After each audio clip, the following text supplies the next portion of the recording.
সংখ্যক স্বতন্ত্ৰতা দিৱসৰ আপোনালোকক শুভেচ্ছা জ্ঞাপন কৰিছোঁ।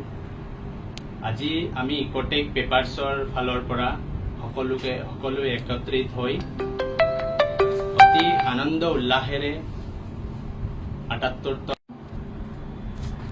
লগতে আমি কিছুমান সাংস্কৃতিক প্ৰগ্ৰাম ৰাখি আমাৰ মাজতে অতি আনন্দ উল্লাসেৰে ৭৮তম স্বতন্ত্ৰতা দিৱস পালন কৰিছোঁ। লগতে আমি ইকটেক পেপাৰ্ছৰ মেনেজমেণ্টক ধন্যবাদ জ্ঞাপন কৰিব লাগিব। ইকটেক পেপাৰ্ছৰ মেনেজমেণ্টে specially Bajrang Lohia sir and Pradeep Jain ছাৰে সদায় আমাক উৎসাহ উদ্দীপনা আগবঢ়ায়।